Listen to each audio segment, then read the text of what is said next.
在美国有看过其他医生，他说是这颗牙齿也需要拔掉。美国医生也是这样讲，后来来去北医，台湾的医生也是这么讲。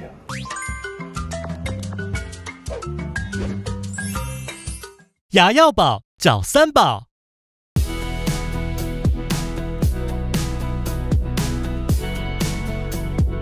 保牙、保音、保笑容，一起照顾你的口腔健康。今天我们很开心邀请到范先生来跟我们分享一下他的就医经验哈。范先生是最近从美国回来，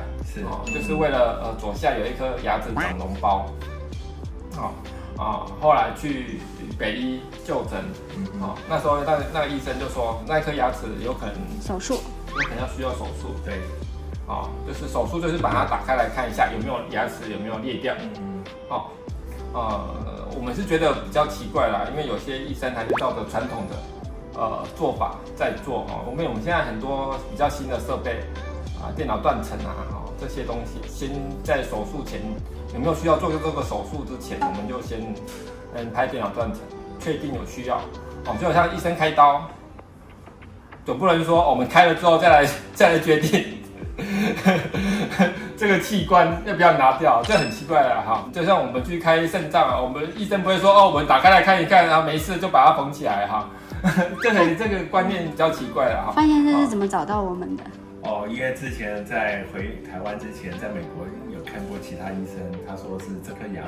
也需要拔掉。美国医生这样讲，对，美国医生，美国医生也是这样讲。后来去北医，台湾的医生也是这么讲。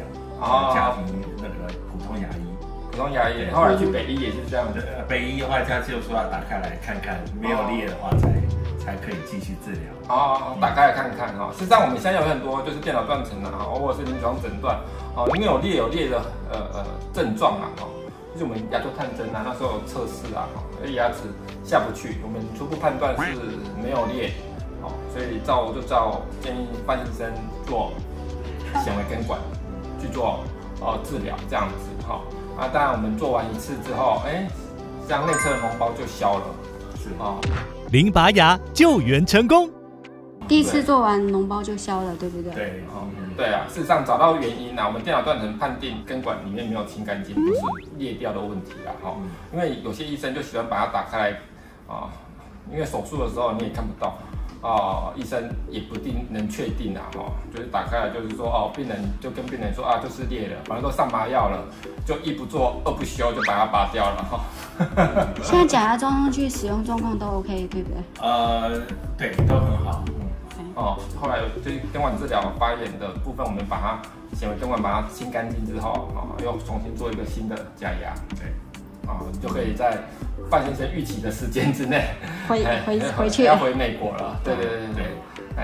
这个部分我觉得这个比较重要啦就是我们还是建议我们医生还是要做正确的诊断能做保守性的治疗。我们现在的医生都是越来越已经从牙科变成拔牙科，甚至只做植牙。这个我也觉得很纳闷我们牙科学了那么多年植牙可能只占了不到1/10的部分当然有些医生就是越来越喜欢只做特定某些项目那这对社会来说也是不好的啦能够我们照着这标准的做法，该做根管的把它评估好，做诊断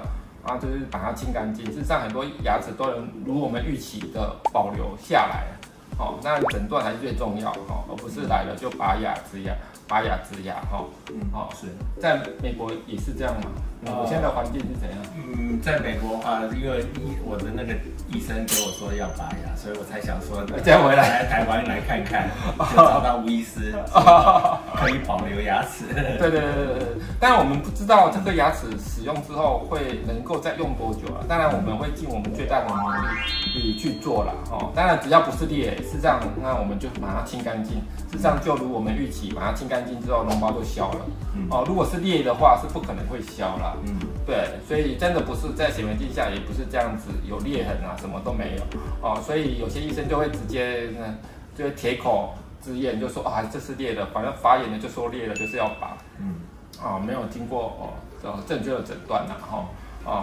来做治疗这样子这样会比较可惜一颗牙齿就这样拔掉了。对只要做好正确的诊断，然后我们事实上能够花一点时间能够帮范医生保留这颗牙齿，那我们也很开心呐对，不用改机票也很开心，对不对？谢谢吴医师还有他的团队。有时间我们就赶快把范医生抠过来，赶快来治疗那刚好如范医生预期可以回美国这样子然后之后有时间回来，我们再来回来追踪这样子。好 ，OK， 谢谢你的分享。